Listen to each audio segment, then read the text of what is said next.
Good morning, good afternoon, or good evening, depending on where you are in the world, and welcome to today's webcast, Optimizing Backup and Disaster Recovery for Your VM Environment, brought to you by Information Week, NETGEAR, and broadcast by United Business Media Limited.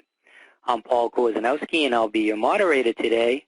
Before we begin, we have a few announcements. You can participate in the Q&A session later in the broadcast by asking questions at any time during this webcast. Just type your question into the Ask a Question text area below the video window and then click the Submit button. At this time, we recommend that you disable your pop-up blockers. The slides will advance automatically throughout the event. You may download a copy by clicking on the Download Slide button, also located below the presentation window. And if you're experiencing any technical problems, please visit our Tech Webcast Help Guide by clicking on the Help link below the media player. In addition, you can contact our Technical Support Helpline, which is also located in the Webcast Help Guide. And now on to the presentation, Optimizing Backup and Disaster Recovery for Your VM Environment. Discussing today's topic is Drew Meyer, Senior Director of Product Marketing at NETGEAR.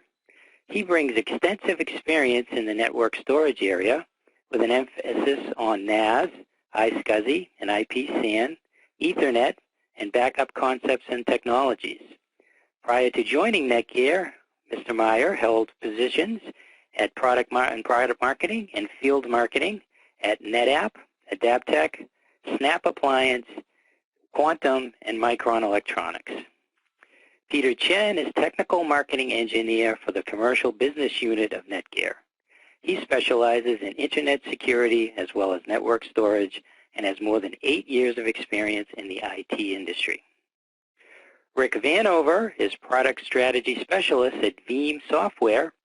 He is a respected VM pundit with extensive virtualization experience. He is a writer, blogger, former IT infrastructure management, and host for the Veeam Community Podcast. Rick lives in Columbus, Ohio. And Rick Tapar is owner of Data Coordination. His background includes 10 years of network engineering for a machine manufacturer in the corrugated industry, with 2 years as network and engineering sales at an ISP/consulting firm.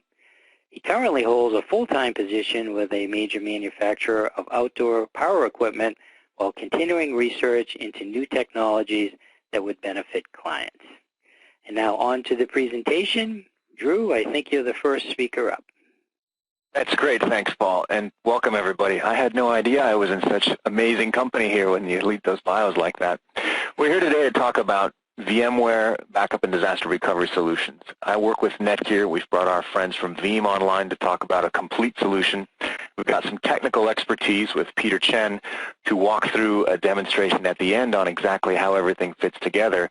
And most importantly, we're really pleased to have Rich DePass online with us. Rich is a NETGEAR Veeam customer. He's a specialist in building solutions like this, and he'll actually be able to go through a real-life implementation, so it's beyond just what we think it should be as vendors. It's actually how it works in the real world. But before we get into that stuff, we've got a couple of things to talk about. First, what's going on in the market? What's the reality of the challenges around backup in a VMware environment? What's happening with NETGEAR in our storage practice? Some things that you may not be aware of in terms of NETGEAR as a storage vendor. Talk a little bit about Veeam and what they can provide with their products, and then we'll talk about where Rich was able to implement this successfully in reality, and then go through the demonstration at the end. It's important to ask, I think it's important to ask questions. I'm really excited to hear from you guys. Since you have the industry guys like us on the phone available to take those questions, we'll do whatever we can to make sure they're answered during this session. So feel free to send those in using the questions and answers tab up there at the top of the screen. So NETGEAR. A lot of folks are not quite aware of who we've become in the last few years, and I want to touch on that. We're now a billion-dollar company, and what's extraordinary to me and what's exciting is that we're a part of this is that we grew 40% plus year over year last quarter in our quarterly earnings announcement. In an economy that's struggling as difficult as it is, a lot of people are trying to figure out a way to be successful, and we've hit on a few things that are working well for us as a company, but the only way we're successful as a company is if our channel partners and our end user customers are also successful. So that's contributing to this. We've separated into 3 independent separate business units. A retail one, which most people are well aware of. We're now the world's leading vendor of retail routers. We see us in Best Buy on the shelf. We're ahead of Linksys and Cisco in that space now. That's why most people know us, but it only contributes about 1/3 of the entire company revenue. We sell a ton of equipment to service providers, 60 ISPs all around the world. If you buy from Comcast or AT&T, the modem on the end of the service provider's line in your house is manufactured by NETGEAR. So there's over 30 million customers around the world depending on us for their service provider connections. And finally, the commercial business unit, where I work and where the team here is representing. The commercial business unit is another 1/3 of that revenue, and we've been involved with over 20 million businesses worldwide, finding a place to give business-class products without the complicated traditional IT vendor price and complexity levels. And I'll touch on that a little bit in a moment, a little bit more.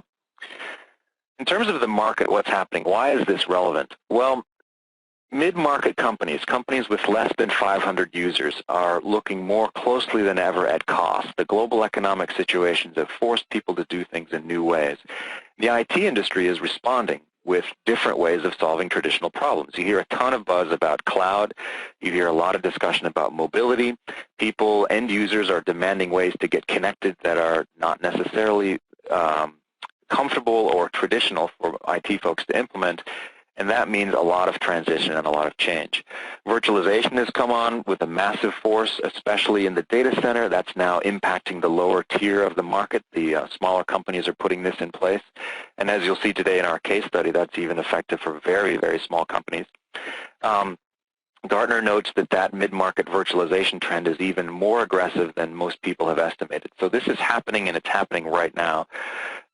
Separation of server and storage investments, that's another trend here. That means that people aren't necessarily buying storage from their server vendors. So if you bought HP hardware, you bought Dell hardware, maybe there are options to lower the cost or make things simpler by looking at alternative vendors. IDC sees tremendous growth there as well. Virtualization is forecast to grow over 50% this year. And backing up this trend, this is an Infonetics source, 10 gig Ethernet is now happening in this mid-market segment. It grew 136% last year. So as an end user, when these trends converge, you're looking at bigger, fatter pipes, you're looking at higher availability for your servers and applications, and you're looking at ways to network storage to provide common shared pools across all of your resource demands. If you're looking at it from a reseller perspective, as a channel partner, if you're not playing in virtualization spaces with VMware, if you don't have a network storage vendor in your portfolio, and if you're not looking at how to get 10 gigabit Ethernet included, you're missing out on some tremendous market opportunities. What does that mean for NETGEAR? This is probably the most eye-opening slide, at least it always is when I talk to customers and end users and partners. NETGEAR, according to Gartner, has now become the #1 market shareholder in network storage less than $5,000. More importantly, we've become the #4 vendor in network storage less than $25,000. So the leader there is NetApp, perfect for mid-market companies who have a lot more budget and who are looking for slightly higher-end storage solutions. EMC is continuing to decline in share on a negative growth rate. HP is also struggling a little more there. NETGEAR has risen past Dell in terms of market share in unified storage. So what we're delivering to customers and channel partners in regards to a single unified storage platform that's reliable, it's simple, and it's definitely affordable, seems to be working very well. It's contributing to our growth rate, seems to be giving us market share, and Gartner's recognized that. Then the other kind of exciting number is in the terms of the unified storage market overall worldwide, NETGEAR is now the 8th largest storage vendor in the world. That's pretty impressive considering everything we sell is under that $25,000 retail mark, price mark. In fact, it's really under the $15,000 price mark. So there are new ways of dealing with this economic pressure from the global economy shifts, and we're able to do that in some unique ways that make it reliable, affordable, and simple, different than the traditional big IT model. Reliable, affordable, simple to us means things like warranty support. You can't afford to introduce new risk when you change vendors or when you separate your purchasing ideas, so you've got to be able to call somebody who will get on the phone and support that product. You've got to ensure that it fits in your budget. People are asked to do more with less. That's a trite saying, but it's very true. You've got to get more availability. You've got to deal with data doubling every 2 years, but your budget isn't doubling that fast, and neither is your staff. So how do you handle managing all this on the same level of resource investment and cash investment that you've always done? And finally, simplicity. Simplicity kind of ties into the reliability and affordability. If you have to build something with a lot of outside consulting, if you're dependent on a third party for heavy-duty maintenance contracts, if as a channel partner you can't do this with your own team, you have to bring in someone else, then it gets complicated, then it gets more expensive, and it just costs you more money and costs you more time. So smart IT, not big IT, is the way we look at this. Big companies, traditional vendors, they're definitely reliable, but can they be simple and are they affordable? Very small companies or point players, vendors that are doing just one thing, they're probably simple, they're probably affordable, but are they reliable enough for you to trust your business to? And that's kind of where NETGEAR has discovered an opportunity, and, well, obviously it's working out pretty well for us. So why storage from NETGEAR? Everybody has a storage problem. That statistic that I just cited, that IDC ran a survey a couple of months back, and they discovered that data storage is doubling every 2 years. That means no matter what industry, no matter what applications, no matter what size company you are, either you have a storage problem today or you're going to have one tomorrow. And that includes just basic capacity, file sharing, disk-to-disk backup, replication. How do you do disaster recovery in a world where tape can't keep up in terms of performance, especially as that capacity curve rises? People don't always think about it that way. Storage problems are not necessarily sexy. They're not glamorous, but they're absolutely real. And storage becomes a way for our channel partners to get into all kinds of different accounts, and a reality for an end user at every size or every location in their company. So we become an option for mid-market customers to have at the core of their data center in a location that needs, 3 terabyte hard drives by a dual power supply platform with 12 bays in it. There's enough capacity in 36 terabytes to handle the core needs of many mid-market and small and medium-sized businesses. In larger companies that perhaps have an incumbent vendor like NetApp or EMC or HP, does it make sense to continue buying that higher expensive, higher class reliable storage for a disk-to-disk backup target? It doesn't necessarily pay off. Can't go wrong doing that, but it's definitely going to cost you. You're going to pay the price. So we see companies looking at alternative vendors for that secondary storage in mid-market companies. And at the very edge of locations, remote office, branch office, we call this in the industry robo. If you're trying to simplify a branch office, centralize all your capacity on one location so that it's scalable, so that it can be backed up, so that it hosts all of your virtual machines and does your file sharing and cuts down on your licensing and maintenance costs, you need an affordable platform that won't let you down. So for those robo locations, then there's an option for NETGEAR as well. Storage brings other parts of the puzzle along in the discussion. You begin to talk about backup software. You're talking about replacing incumbents there. The same dynamic is happening. The backup software industry is transforming as people change from traditional vendors who may be limited by 50 years of tape and tape automation as the design behind their software. Looking at network infrastructure, backup to disk requires reliable networks, requires high performance, requires segmentation and traffic management. And finally, security. If you're going to be moving stuff around over networks, even between locations, you've got to ensure that your VPNs are stable and reliable, and that maybe even from an edge perspective, as customers, as end users are transferring data back and forth between offices, you want to know exactly what they sent so you don't lose out on particular IP assets that are not meant to leave the office. So our product line, pretty simple, looks like this. We've got a handful of desktop platforms at the low end. That's the Pro 2, the Pro 4, and the Pro 6. And guess what? That has 2 drives, 4 drives, and 6 drives.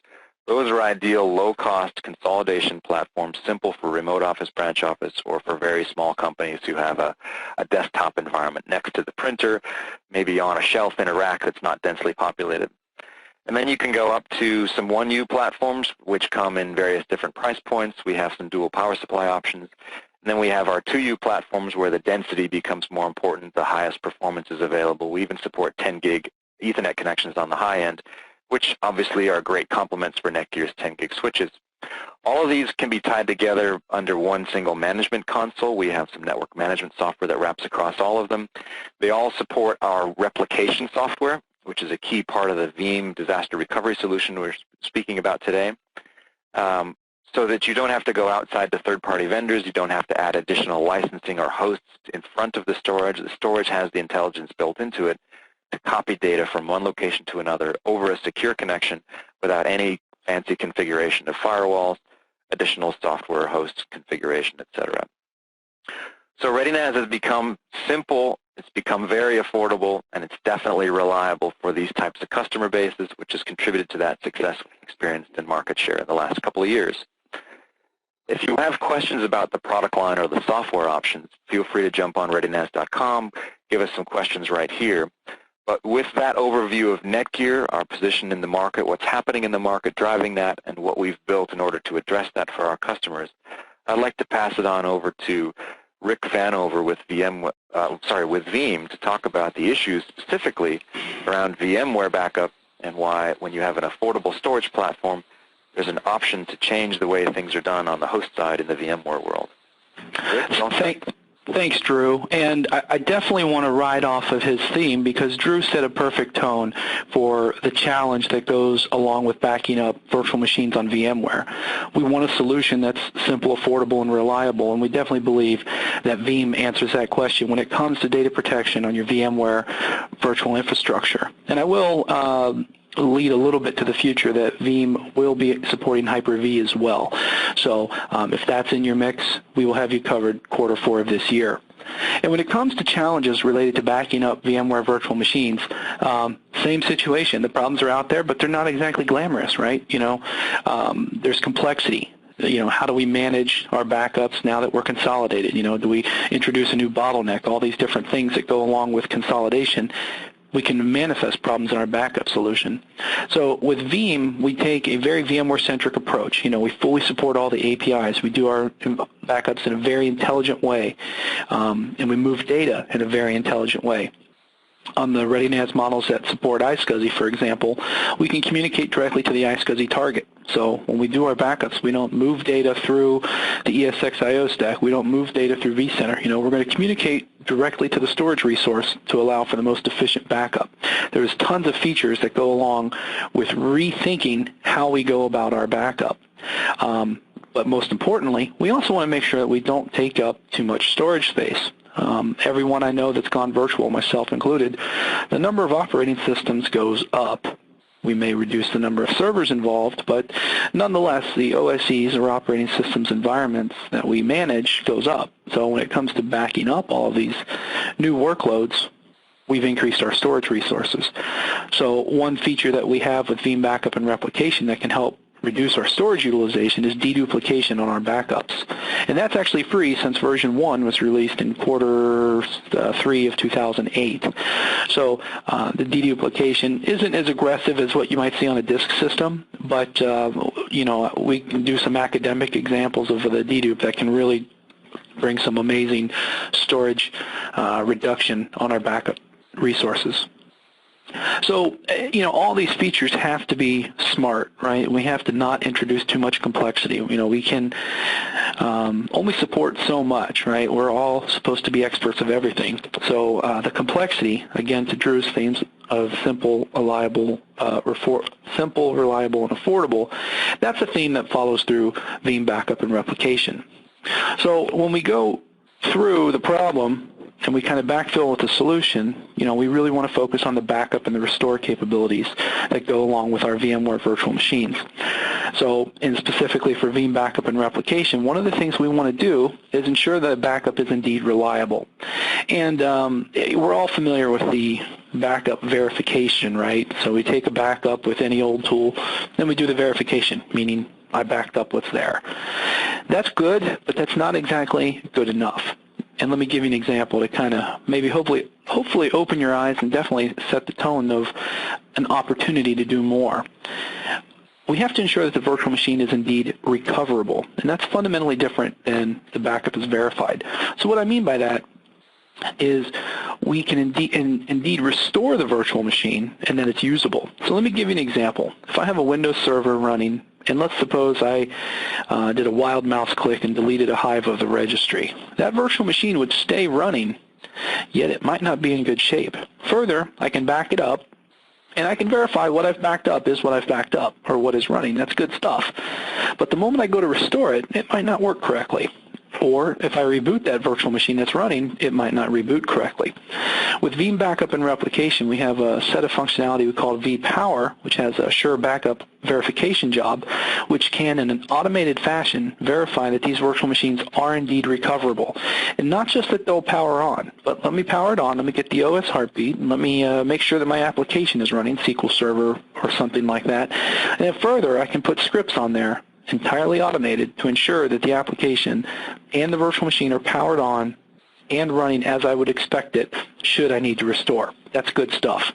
I did mention deduplication earlier. We can definitely reduce the storage requirements associated with a virtual machine backup. And we also include replication. Now, I want to take a moment and clarify the replication, because the product, Veeam Backup and Replication, may at first glance seem to be not in alignment with the NETGEAR ReadyNAS Replicate, but we definitely indeed see these as complementary solutions. So the replication component of Veeam Backup and Replication provides an inventoried and runnable virtual machine to another ESXi environment. Now, that could be on-site for the absolute quickest type of restore situation, or it could be to a remote site. So if we have an ESXi vSphere environment in another location, we can replicate that virtual machine to the other location. ReadyNAS Replicate would move the backup files that we would land our backups on, that type of replication of the backup file. The takeaway is that you have options. And with Veeam and ReadyNAS storage systems, we can definitely protect to very, very granular levels without breaking the bank. All of that is good, but the restore is the most important part. I did mention vPower earlier. Another feature of vPower allows us to run a virtual machine directly from a backup in the event of a failure. So let's say a virtual machine is running along, and again, I'll pick on an administrator with the wild mouse click syndrome. Let's say that we accidentally delete a virtual machine, not just power it down, but accidentally delete it. What we can do with Veeam Backup and Replication version 5 is power that virtual machine on directly from the backup target. So if I've put my backups on the ReadyNAS and I have my virtual machine in there, I can find that point in time that I've backed it up, identify it in vCenter, and power it on. And the example I give is including the log and going through the wizard is around 1.5 minutes or 2. That's pretty quick. And that particular virtual machine is a 150 gig SQL Server virtual machine. From there, I can pick that virtual machine up and storage vMotion it back to primary storage. Or if I don't have that licensing in VMware, I can do a Veeam replication job. The takeaway is I have a lot more options with that virtual machine when it is running than when it is not. So vPower can do other different things. We can do item level recovery. We can recover an email, message, an attachment. I can fire up a SharePoint environment and extract something that was removed out of SharePoint.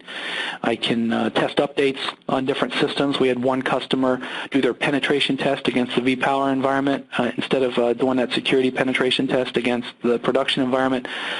A whole new world of opportunity comes with vPower. And that's really where we position Veeam Backup and Replication, is really having the most options for your data protection solution for VMware virtual machines.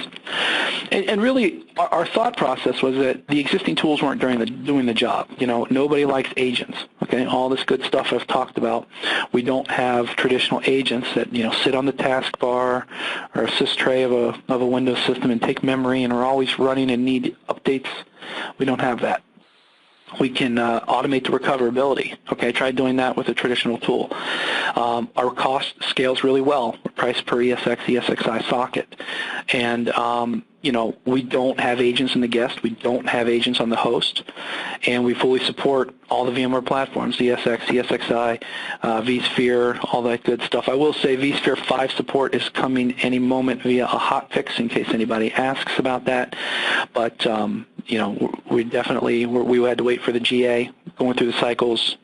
We will definitely see an update very soon on that.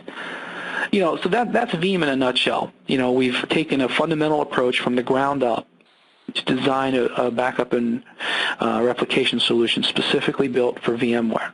Okay, so we don't really take any of the baggage that goes along with traditional backup solutions, agents, a complicated menu of, oh, you have SQL, well, we're going to need to charge you extra for that. No, not so much, not with Veeam Backup and Replication.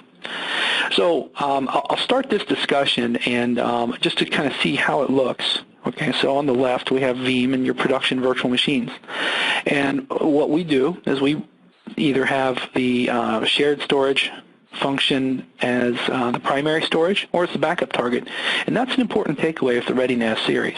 If you're definitely a small, medium, or, depending on your requirements, you can have the NETGEAR ReadyNAS function both as your primary storage or as your backup target. It's capable of doing both. In my lab, I've done both. It works well. And what you can do is take your backups and land them on the ReadyNAS, and then it starts to get really cool. And I'll turn it over to Peter to talk about the ReadyNAS replication. So, thanks, Rick. So, ReadyNAS Replicate is an online, cloud-hosted, centralized portal where you can manage all your backups. And what the neat thing that you can do is if you have multiple ReadyNAS units, you can register them with the Replicate service, and then you can schedule backups, create backup jobs between the different ReadyNASs. Now, you'll see a cloud here in the reference architecture, and what that means is that the different ReadyNAS units, they could be anywhere on the internet. So whether it's in your LAN or if it's halfway across the world, it's a really reliable, simple, and affordable way to get all your backup data to another ReadyNAS offsite, just in case of a disaster at your primary site.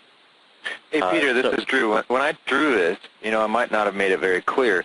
The data doesn't actually flow, isn't required to flow through the cloud portal, right? No, it's not. So what the ReadyNAS Replicate service does is it acts as a facilitator. So it'll bridge the communication between the different ReadyNAS units. And after that has been established, the two ReadyNAS will actually communicate directly in its own secure AES encrypted VPN tunnel, and that's how the data then initiates and gets transferred from one ReadyNAS to the next. So you can see that there's a lot less overhead involved. Your data does not have to go from one ReadyNAS to the Replicate service and then to another ReadyNAS, whereas after the initial connection has been established, it's actually a direct point-to-point connection between the two ReadyNAS units. So on the diagram, we've got the production VMs there in the lower left, and the Veeam server, which in this case we've indicated as a VM as well, and it's handling all the production VM backups, dropping them on a shared storage platform. And then the shared storage platform, in this case a ReadyNAS, a 1U in this corporate office, is replicating those backup files to a secondary location somewhere else for disaster recovery purposes.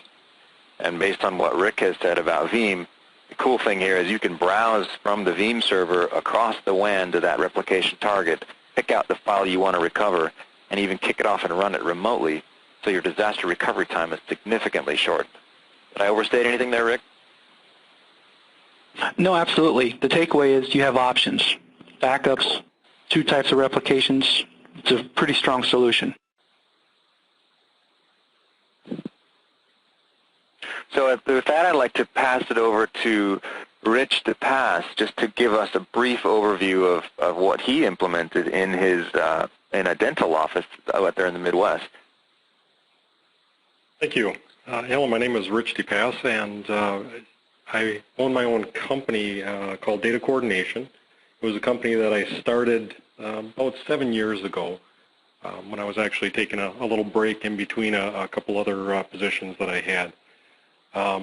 At that time, a very special client came up to me and posed me with some very difficult questions. The reason why I say a very special client is it actually is my brother that owns the dental office. So, you definitely want to make family happy. You can't afford to make a mistake on that one, huh? Exactly. You can't run away from a client like that. So what the issues that he was seeing, he had the traditional setup. It was a smaller office running small business server on a single box. Had the dental software running, had some imaging software running, and as we talk about data growth, doubling every 2 years, it doesn't matter whether you're talking about an engineering firm or whether you're talking about a dental office, that same type of thing happens. They will see x-rays are getting larger, they're getting more defined images, they take other type of images that need to be stored, and records grow as their client base grows. So I needed to find a dynamic way to grow that storage, as well as a good way to back it up. They were doing traditional tape backup at that time. Now, tape backup, anyone knows, not only do you have to maintain the tapes, but tape drives themselves will fail over time. And I was kind of brought into the mix at about year 4 and 5 of the practice, and they were starting to see some wear and tear. Tape drive was starting to fail. It's an expensive thing to fix. So I was posed with a lot of questions on how to get them from point A to point B. Number one, they didn't want to change tapes anymore. Number two, their software packages that they were running were now starting to grow to the point where the vendors were saying we would like this to run on its own server. We don't want this to run on a small business server. So they were going to have server creep. And we just needed to find a good way, like we say, we need options on how we're going to recover.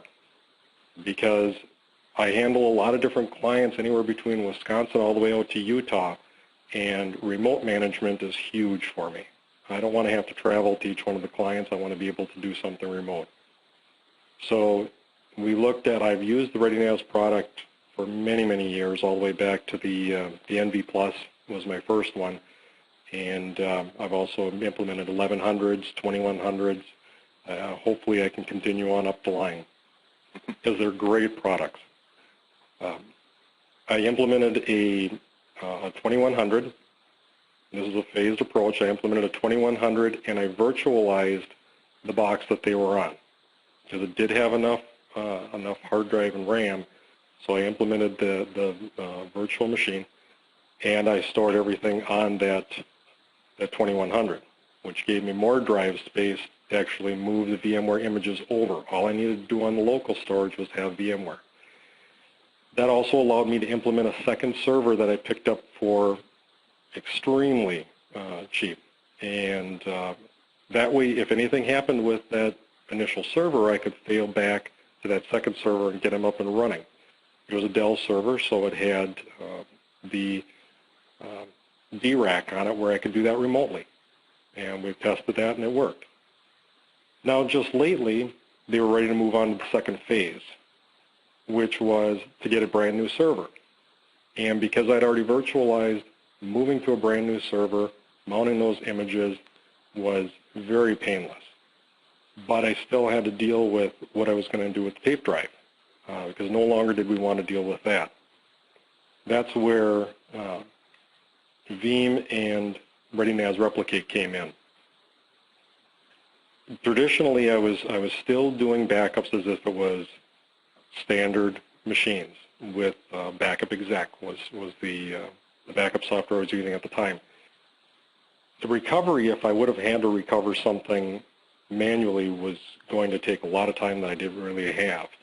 So now what I wanted to do was use Veeam, push those images, the backup images, back to that ReadyNAS 2100.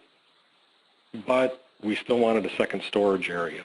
So what I did was purchased an NVX box and tried it across the WAN link with ReadyNAS Replicate. And what we found at that point was they didn't have enough upload bandwidth, because of being a small office, all they had was a DSL line. So they were okay with bringing that NVX box in-house and putting it in an opposite corner of the building, so at least if something happened in the server room, there was still another storage area back there. And as Peter was saying, the ReadyNAS Replicate, all it does is it facilitates. So the backups with Veeam are very, very fast, and the Replicate job is also very fast because all I do is I kick that job off and it will replicate back over. Now it's a scheduled job, I don't have to kick it off manually. And the very nice part is Veeam sends me an email saying your backups work successfully, and Replicate sends me an email saying the replication process happened successfully. So I really have no management other than to watch those 2 emails come in the morning, and then if I see something had an issue, at that point I can take some action. So it really has been an excellent move. You know, again, it's a phased approach that I've taken with this as money is allowed, and eventually they do plan on upgrading their ISP service where they'll have more upload bandwidth. Then I'll take that additional NVX, move it to the doctor's house where then it can be a true offsite backup. Really sweet part is if I do need to recover anything, I get an email or a phone call, and I just remote in, pull off those files after I mount the image. No longer do I have to have someone put a tape in, do the inventory, pull my files off, and then do the recovery. So it's very fast, very effective, very affordable for both myself and the client. Rich, that's superb. Thank you. I hope that with that generates a couple of questions from the audience. We'll have to check the tab and get back to it. This is an example, a perfect example of how far downstream data center technologies have been able to go. We're talking about essentially momentary disaster recovery, or in a matter of minutes rather than hours or days, for a company that has completely outsourced their IT infrastructure and management to a third party. We have additional case studies within the NETGEAR and Veeam fold that talk about this similar kind of operation in larger environments, traditional, more mid-market companies where perhaps they have EMC as the primary storage, they're backing up to disk on a NETGEAR rack mount system, and then replicating off-site. But it's all the same idea, and it's all the same reference architecture. So pick your price point, pick your capacity level, and pick your sophistication. The basic tenets hold the same across it all. I think now we should move next to some reality shots, some screenshots here. Peter Chen, I'm going to hand it back over to you to talk us through a little bit about what this looks like in real life. And we apologize, everyone. We'd love to have a live demo, but the tool that we're working with only supports screenshots. So here are the ideas. Thank you, Drew. So yeah, there's you know, Drew and Rick and Rich. We've all talked a lot about, you know, the joint Veeam and ReadyNAS solution. So now in the next few slides, Rick and I will go over how it really looks like, you know, in real life. So the following screenshots were actually taken from Rick's lab environment, where he is actually running, you know, over 100 VMs on a ReadyNAS 3100. The screenshot here is just, you know, the LUNs, the iSCSI LUNs that he's created on the ReadyNAS. So in addition to just using the ReadyNAS as a backup target for Veeam, he is also using it as primary storage for all his VMs. So I will hand this back to Rick, where he can talk about his really cool lab environment. Thanks, Peter. Yeah, this is just real quickly. You know, we've configured those resources over iSCSI in that particular example. The takeaway on the previous slide is that it's very easy to configure.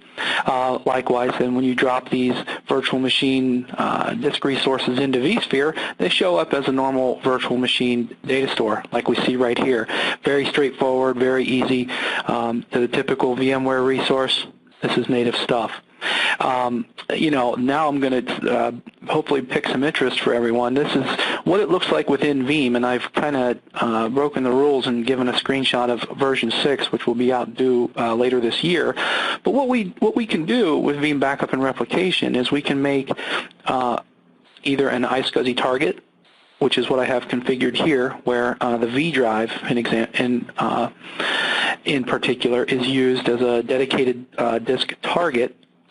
And this is where our backups will go.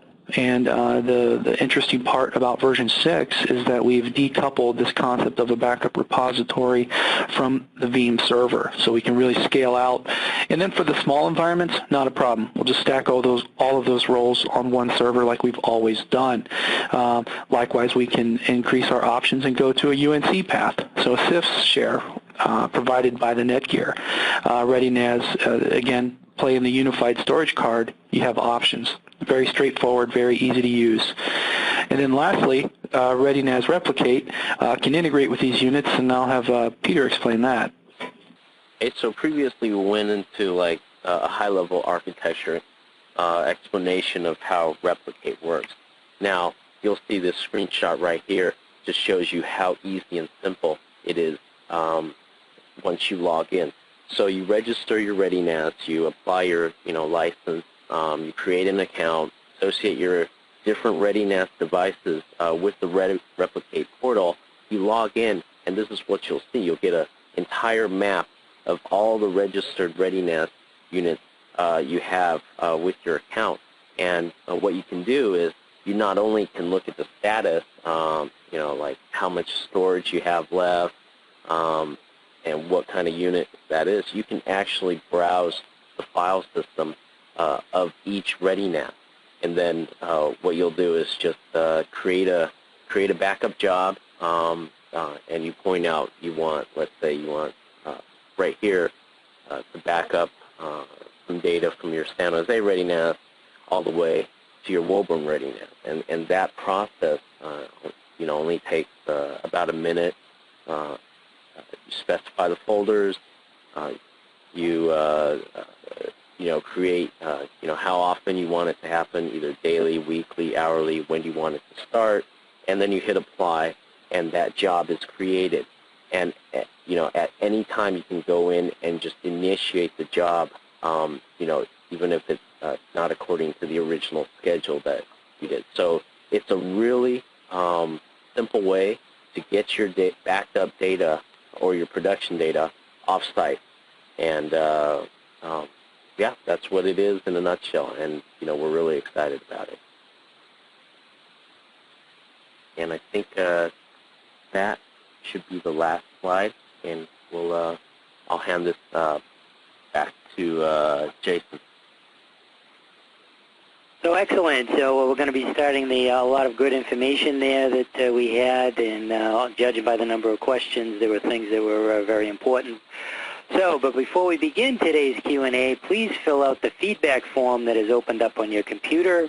To complete the form, please press the Submit Answer button at the bottom of the page. Thanks in advance for filling out the feedback form. Your participation in this survey allows us to better serve you. And now we actually are going to start with the Q&A portion of our event. As a reminder, to participate in the Q&A, just type your question into the text box located below the media player and click the Submit Question button. First question comes from, looks like a customer or potential customer possibly. Are there best practices written somewhere for disaster recovery in small businesses? Rich, do you think you might want to start with that question? Well, when I was implementing that, I would say there weren't definite best practices out there. What I did was I found the solutions that I needed, and I will go to say, as far as say, that both NETGEAR with the ReadyNAS products, that team, as well as Veeam, excellent support. As I was going along, anytime I asked any questions, they were very helpful, and the implementation on both sides was excellent. Yeah, so to add to this, I guess the general rule of thumb is to have as much redundancy and as many copies of your critical data as possible. So as Rick also mentioned, with Veeam, you can have many ways to not only back up but also replicate your virtual machines. And then with the ReadyNAS, we have the built-in redundancy. And so just follow that rule of thumb, get a lot of redundancy and copies of your data in different locations, and you should be good. I'll add to that real quickly. One of the things that Veeam does on the kind of the resource side is we provide a number of thought leadership, webinars, and white papers at Veeam.com and click on the Resources tab. You can download a lot of those different things, and my recommendation is, take a lot of them and find the points you want, craft the plan that fits your needs. And that's a good point too, Rich. Rick, we've put together jointly a best practices guide or an application note that talks about how the two things work together.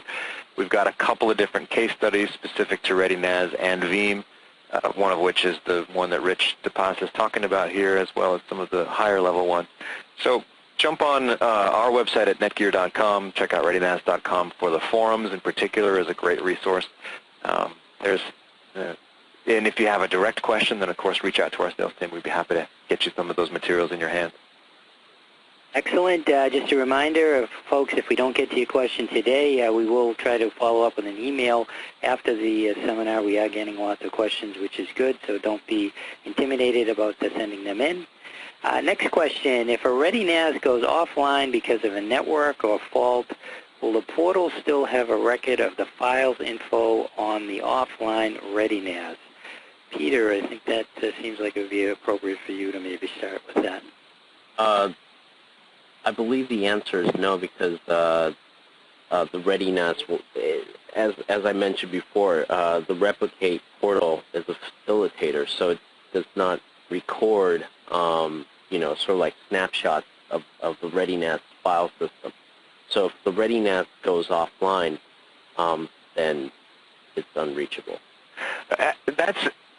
You're right, Peter. This is Drew, but I'm not sure we understand the question exactly, Ryan. So there's another answer to that, which is, and maybe just an architecture explanation would suffice. The replicate jobs exist in the portal, so we know what was tracked, what was backed up, and what was intended to be sent or last accomplished when the job was run. We do not have a copy in the cloud of all your data. In fact, that's not at all what we're trying to do. All we're doing is tracking the activity in the cloud. So the data is offline, since your target ReadyNAS would be offline. But as far as what the job record was and the last time it completed and what stuff went over, that still survives in the cloud if your target ReadyNAS is offline. I hope that clarifies it, and feel free to pipe back up if we need to go address that again. Great, thanks for that clarification.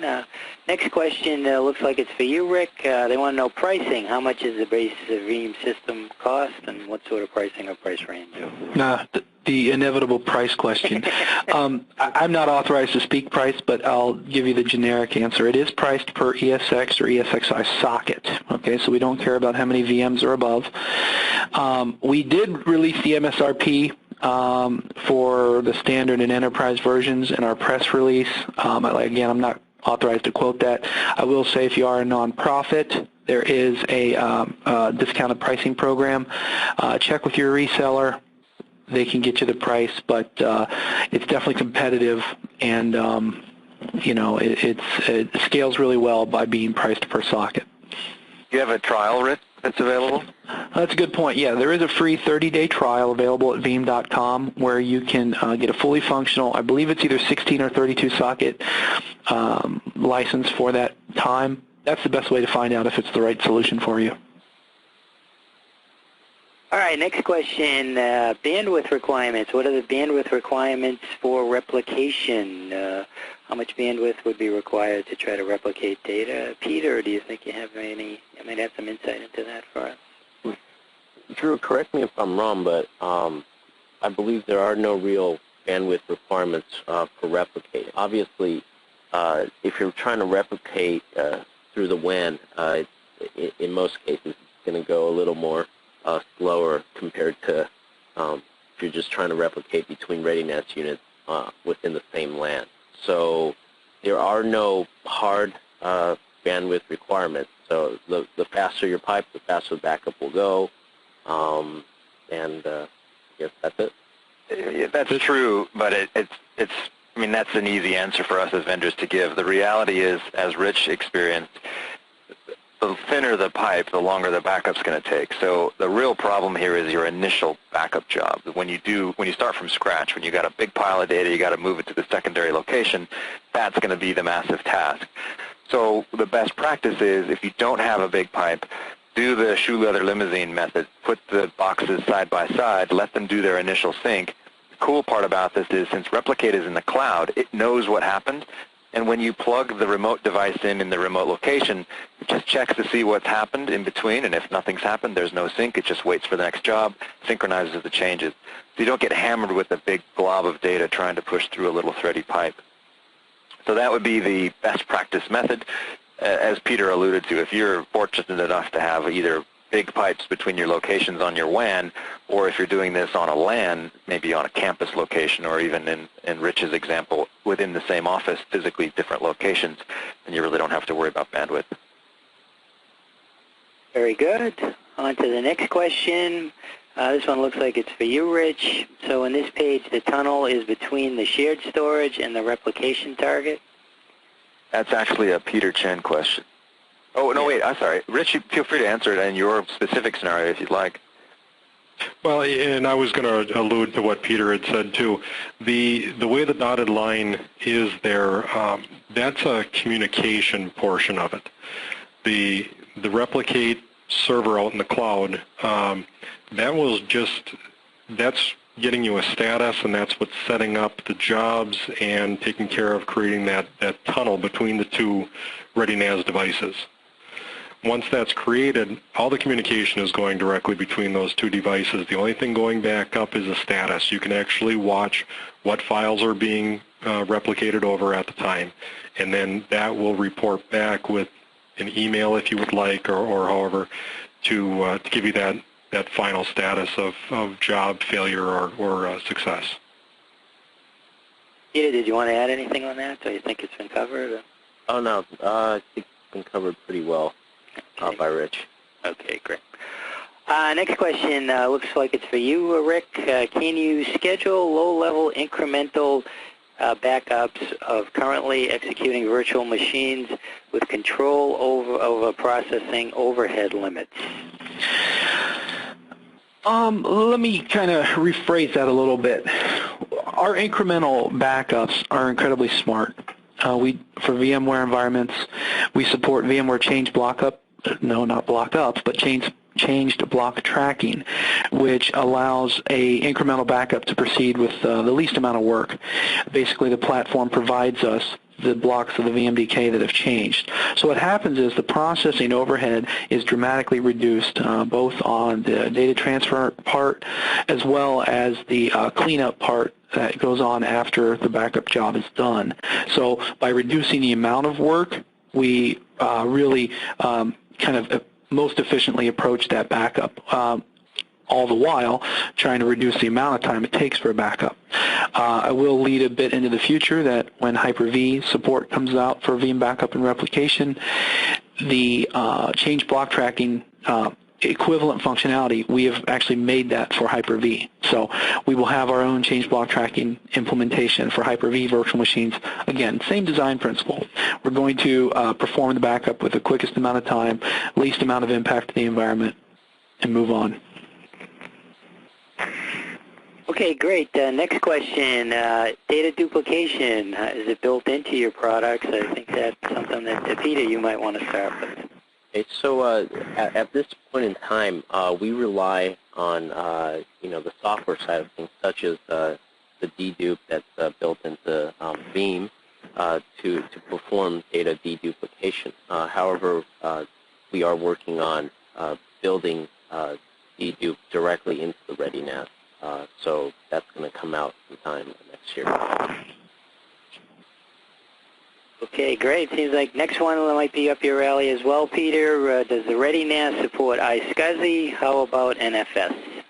The ReadyNAS supports both iSCSI and NFS, and not only that, it can you can create iSCSI LUNs, NFS shares at the same time, and that's why we call it unified storage.